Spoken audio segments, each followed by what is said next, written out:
Bismillahirrahmanirrahim. Assalamu alaikum dear student. Today we start chapter number 3 variations. Variation basically changings होती हैं, difference होता है कि किसी भी अमाउंट के इंक्रीज या डिक्रीज होने से दूसरी अमाउंट पर क्या चेंजिंग्स आती हैं, क्या डिफरेंस आता है और किस टाइप की वेरिएशन दूसरी अमाउंट्स के अंदर आएंगी। तो इसको स्टडी करने से पहले सबसे पहले हम स्टडी करते हैं रेशो। फर्स्ट कॉन्सेप्ट आता है रेशो का।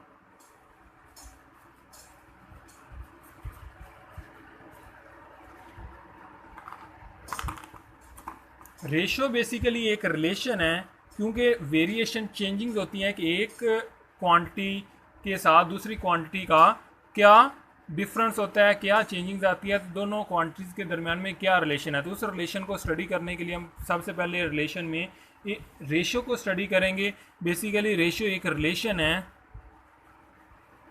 Relation two quantities,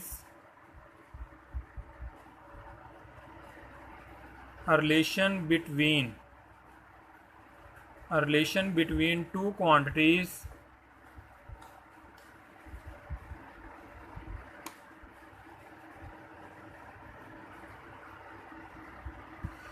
quantities of the same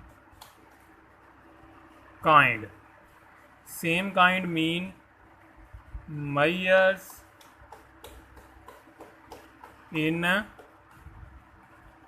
same unit is called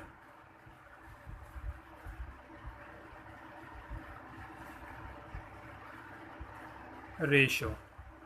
ratio basically एक रिलेशन है, a relation between two quantities of the same kind. किसी भी दो क्वांटिटीज़ के दरमियान में रिलेशन को हम रेशो के मदद से एक्सप्लेन करते हैं, रिप्रेजेंट करते हैं। लेकिन उन दोनों क्वांटिटीज़ का जो यूनिट है वो सेम होना चाहिए, कि एक ही क्वांटिटी के अंदर वो दोनों मेजर्स होनी चाहिए of the same kind. A relation between two quantities of the same kind, किसी भी दो क्वांटिटीज़ के दरमियान में जो रिलेशन है उसको हम रेशो कहते हैं, जिसको हम रिप्रेजेंट कर सकते हैं ए रेशो बी, कि ये क्वांटिटी है, ये क्वांटिटी बी है। तो एक रेशो अगर इंक्रीज़ या डिक्रीज़ होती है, एक वैल्यू इंक्रीज़ या डिक्रीज़ होती है, तो दूसरी क्वांटिटी पर क्या उसका असर होता है। तो इन दोनों के दरमियान में रिलेशन को डिफाइन करने के लिए हम रेशो रिप्रेजेंट करते हैं ए रेशो बी, या इसको ए फ्रैक्शन बी से भी रिप्रेजेंट किया जाता है। ठीक है। इसके बाद फॉर एग्जांपल के तौर पर अगर आप एक क्रिकेट का मैच खेलते हैं और क्रिकेट के मैच के अंदर टोटल आप 5 मैच खेलते हैं और उसके अंदर आप 2 आप विन करते हैं और 3 आप लॉस्ट करते हैं, तो उसकी रेशो क्या होगी, विन और लॉस। ये 2 क्वांटिटीज़ हैं, इनके दरमियान में रेशो या रिलेशन क्या होगा कि 2 आपने विन किए हैं और 3 आपने लॉस किए हैं, तो रेशो क्या होगी 2:3। इसके बाद किसी भी रेशो के अंदर, फॉर एग्जांपल ये रेशो का हम रिप्रेजेंट करते हैं ए रेशो बी के अंदर। इसकी कुछ प्रॉपर्टीज़ हैं। जो फर्स्ट एलिमेंट ए है, ए इज कॉल्ड, ए को हम क्या कहते हैं, ए is called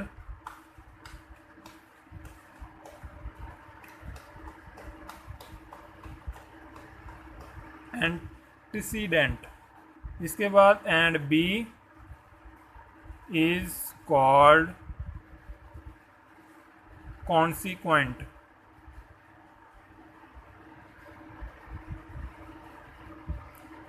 a ratio B, इसके अंदर जो फर्स्ट एलिमेंट होता है उसको हम एंटीसीडेंट कहते हैं और जो सेकंड एलिमेंट होता है इसको कॉन्सिक्वेंट कहते हैं। ठीक है। और रेशो का बेसिकली कोई unit, a ratio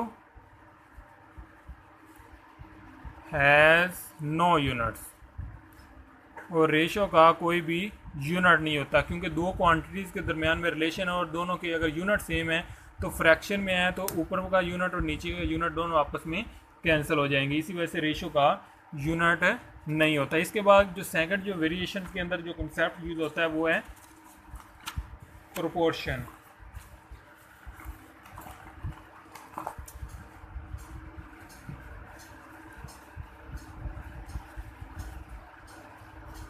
ji proportion है। प्रोपोर्शन बेसिकली क्या है? A statement, a proportion portion is a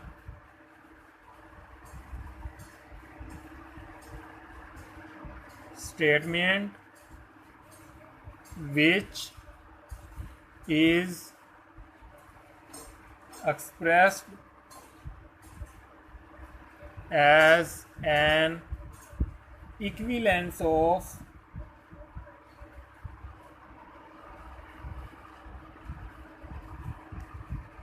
two ratio.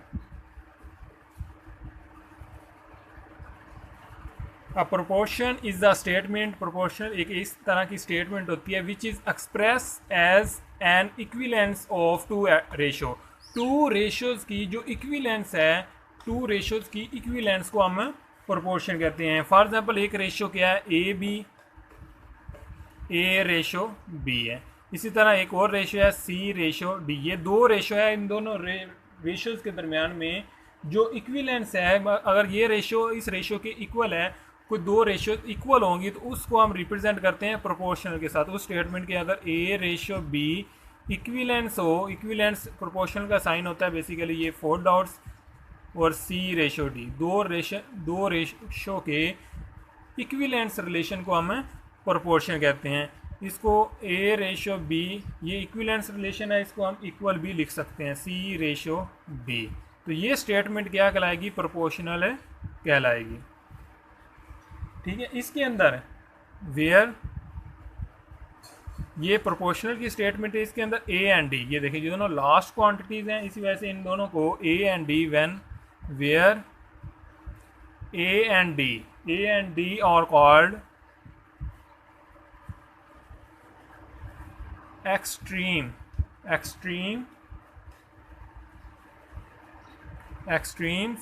and A and D are called extreme and B and C are called means.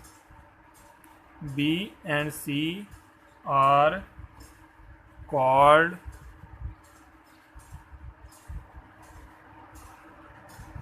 means.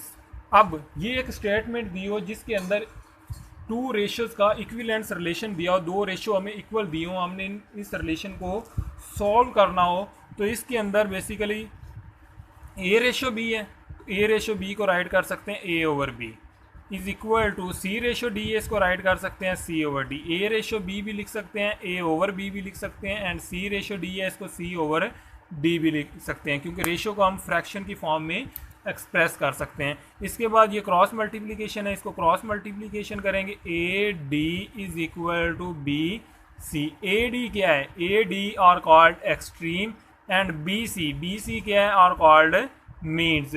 सो यहाँ से हमें एक relation मिल गया, product of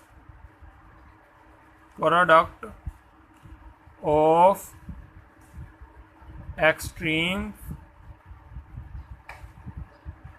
is equal to product of means।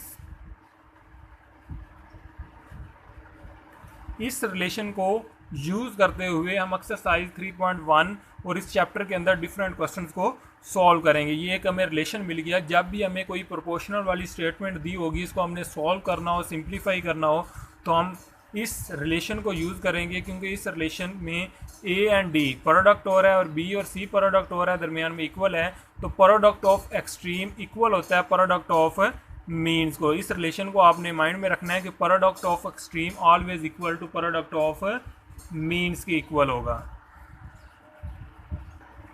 Next हम start करेंगे exercise 3.1। Exercise 3.1 according to new syllabus आपने इसके तमाम क्वेश्चन को अटैम्प्ट नहीं करना। कुछ आपके क्वेश्चन हैं जो कि न्यू सिलेबस के अकॉर्डिंग मेंशन है, हम सिर्फ उन्हीं क्वेश्चन को सॉल्व करेंगे। उन क्वेश्चन में आपने सॉल्व करने हैं एक्सरसाइज 3.1 का क्वेश्चन नंबर 1 का 4th and 5 part, question number 2, question number 4, 5, 7, 9 and question number 11, इसका भी आपने 4th और 5 पार्ट करना है। ये बेसिकली सिलेबस है आपका न्यू सिलेबस, जिसके अकॉर्डिंग हम एक्सरसाइज 3.1 को सॉल्व करेंगे। एक्सरसाइज 3.1 में से हमने सिर्फ इन क्वेश्चन को सॉल्व करना है। सो नेक्स्ट कल हम एक्सरसाइज 3.1 को स्टार्ट करेंगे, क्वेश्चन नंबर 1 जिसको 4th और 5 पार्ट सॉल्व करेंगे। ये आपका सिलेबस एक्सरसाइज है 3.1 का।